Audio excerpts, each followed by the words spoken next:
Alors bonjour à tous, donc aujourd'hui je vais parler de une seule carte déjà, et enfin aujourd'hui pour cette vidéo, et puis là on va aller voyager en Mongolie, et je vais pas faire que vous présenter la carte, je vais aussi vous parler d'une pratique magique qu'on peut faire avec.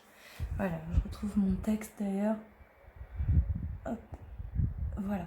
Alors, pour déjà, bon voilà, le jeu, le Magicus, hein, que certains connaissent, qui est sur Etsy, avec les cartes 42 archétypes, et un petit cahier, mais je vous recommande d'avoir un cahier de vos tirages sur lequel vous notez les tirages, les synchronicités qui vont avoir lieu avec les cartes, etc.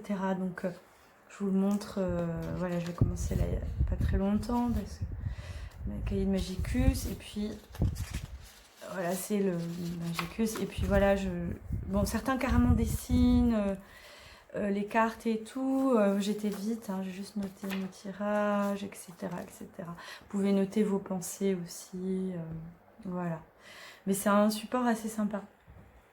Donc voilà. Alors aujourd'hui, je vais vous parler de Atungan.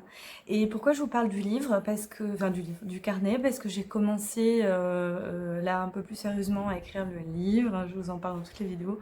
Je suis super enthousiaste de le faire, et puis surtout j'ai hâte qu'il sorte. C'est qu'en fait je vous mets plein de pratiques magiques dedans, et en fait ça va vous être nécessaire. Hein. Vous pouvez prendre n'importe quel cahier, évidemment, cahier d'école. Moi j'aime beaucoup les papers blancs. Ça, j'adore, ils sont super beaux. Et voilà. Donc, ou n'importe quel cahier, ça marche. Donc, voilà. Alors, donc aujourd'hui, je vais vous parler d'Atungan. Je lui ai fait sa description dans le livre. Donc, Atungan, le temps fait bien les choses. Pourquoi je commence par elle? Bon, en dehors du fait que ce soit la lettre A, c'est aussi surtout parce qu'elle est très peu connue chez nous dans notre culture, et les sources sont un peu plus difficiles à trouver à son sujet. Notamment aussi parce que j'ai mis le mot Atungan, et en fait, à part quelques chercheurs, c'est Etungan en fait en français souvent. Donc avec Etungan, vous trouverez plus de sources. Voilà, c'est le petit conseil. Bon, enfin, il n'y en a pas beaucoup non plus. Donc Atungan ou Etungan, c'est une divinité. En fait, son nom veut dire terre-mère en mongol. Elle est aussi, donc en fait, elle fait partie du panthéon du chamanisme mongol, mais aussi du bouddhisme tibétain mongol. Et c'est une déesse turque également. C'est la déesse turque de la terre. Voilà. Elle était très populaire en fait avant l'écriture, et elle a été supplantée par des dieux masculins quand le patriarcat a pris du pouvoir. Et donc, enfin, c'est ce que disent en tout cas les ethnographes. Et donc, son nom, voilà, il peut aussi venir de Otunken, donc qui veut dire montagne sacrée de la terre, et des déesses de la fertilité chez les anciens Turcs. Vous voyez. Ensuite, alors les Turcs, justement, ils la décrivent comme une belle femme voluptueuse. C'est la patronne de la patrie et de la nature. Donc en fait, ce que ça veut dire, c'est que, enfin, en tout cas, tous les êtres vivants lui sont subordonnés, et sont reliés à elle. En fait, ils sont dépendants d'elle. Et en fait, son pendant masculin, c'est Koktengri, c'est le dieu ciel. Voilà. Je lis un petit peu en même temps parce que je leur dis à côté. J'espère que c'est pas trop monotone. Bon, enfin, il y a plein d'infos, puis j'ai fait plein de fiches, donc là, je perds un petit peu des fois ce que j'ai écrit. Alors, puis je l'ai fait il y a 2 jours. Donc, en fait, voilà, elle est vraiment liée aux forces naturelles, à la nature. Elle est très puissante, c'est la terre-mère, hein, vraiment Tungan.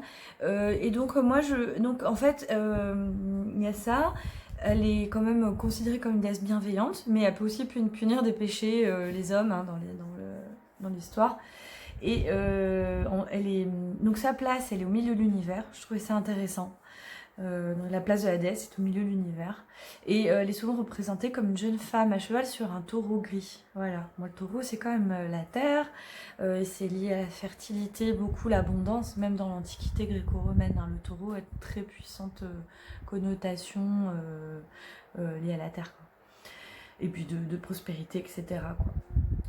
Donc Atungan, voilà, et comme elle est la déesse de la Terre, en fait, la Terre, la planète Terre, en fait, elle est liée au cycle du temps, et elle est liée au cosmos aussi. Alors, donc je vais vous décrire vite fait la carte, et puis on va rentrer tout de suite dans la pratique magique, ça fait quand même déjà 6 minutes.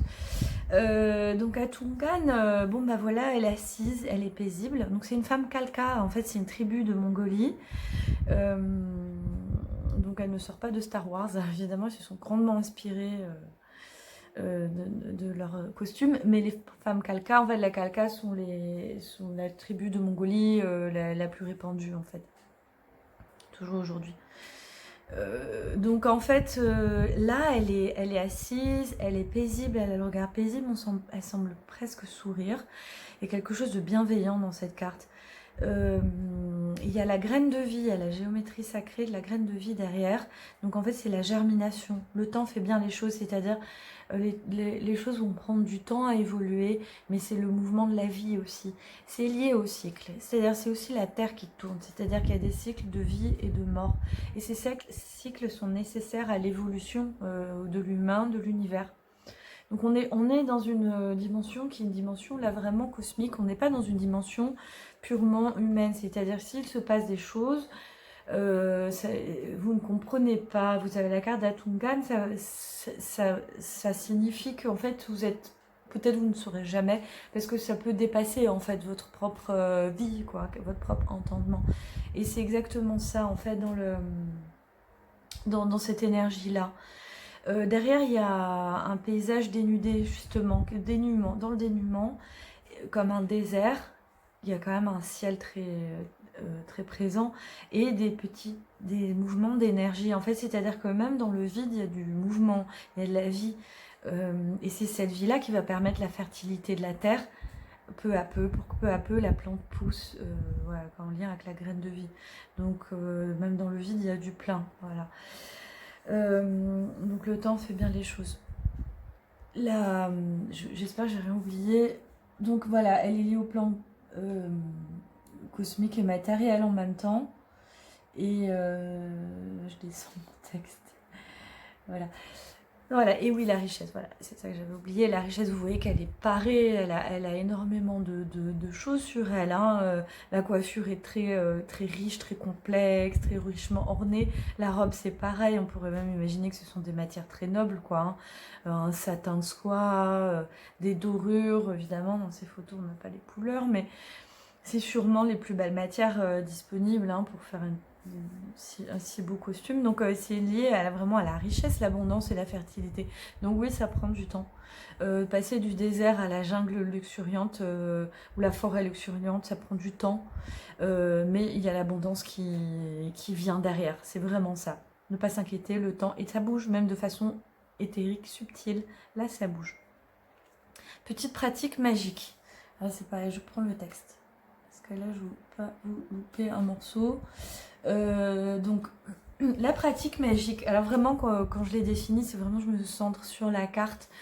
Et en fonction déjà de l'histoire que je connais, de ce qui ressort, je vais orienter des pratiques magiques qui sont liées vraiment à la carte, hein, au message de la carte. Donc là, Atungan est lié au cycle là. Et en fait, donc je vais vous le lire en fait. Donc vous allez, pour pratiquer, alors évidemment, vous pouvez aussi avoir la carte près de vous, hein, mais vous pouvez visualiser une grande roue. Donc vous asseyez, vous mettez dans un coin tranquille. Vous pouvez visualiser une grande roue, une sphère ou bien la terre tournant lentement. On est sur le cycle du temps, hein, c'est aussi pour soi-même ça. Donc la patience quoi. Donc, visualisez une grande roue, une sphère ou bien la terre tournant lentement. Ce faisant, vous pouvez chanter ou écouter le mantra Om Mani Padme Hum. Vous savez, c'est très classique en bouddhisme, bouddhisme tibétain, et du coup, vous pouvez trouver même des... Alors c'est ce que je vous dis, c'est que vous chantez, vous écoutez Om Mani Padme Hum pendant cette méditation. Vous trouvez sur YouTube des millions de très jolis chants de Om Mani Padme Hum. Voilà, donc c'est vraiment, ça parle d'évolution. Alors ensuite cette méditation se rapproche, en fait voilà, cette méditation se rapproche de la roue de prière pratiquée dans le bouddhisme tibétain. qui aide à se libérer des pensées négatives et qui apporte un bon karma, car elle fait tourner la roue du dharma. C'était en fait, vous savez, les roues de prière, ce sont dans les temples, si vous avez vu même dans des films, hein, ce sont en métal, et il y a des choses écrites dessus, en fait ce sont des sutras hein, dessus, mais il y a toujours Om Mani Padme Hum, soit à l'extérieur, soit dedans, qui est caché, parce qu'en fait ça fait partie du bouddhisme, qui est utilisé après en tantrisme, enfin c'est vraiment le mysticisme là, c'est très important, en tout cas là, dans cette pratique. Ou Mani Padme Hum. Et en fait, qu'est-ce qu'ils font avec ces grandes roues? Et ben, ils les font tourner dans le temple. Ils les font tourner, ils passent comme ça avec la main clac clac, parce qu'ils pensent que ça lance les mantras dans l'air. Et du coup, ça bénit, je vais bouger la table, ça bénit, voilà.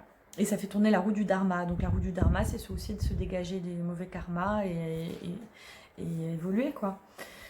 Donc c'est vraiment le travail que fait la Terre, que fait l'évolution de la Terre et du cosmos. Donc là, à notre échelle, voilà, on est dans cette temporalité, mais voilà, un temps qui n'est pas, qui n'est pas stérile. Donc voilà, méditer sur une sphère qui tourne lentement, résumé, une terre, une roue, hein, comme la roue du karma, du dharma, et chanter ou écouter Om Mani Padme Hum. Bon, s'il vous plaît pas ce mantra, vous changez, hein, il n'y a pas de souci, vous chantez ce que vous voulez, mais l'idée c'est d'avoir quelque chose aussi de circulaire et d'apaisant, hein, pendant que vous visualisez, et voilà, vous le faites autant de temps que vous voulez, au moment où vous le sentez le mieux, hein.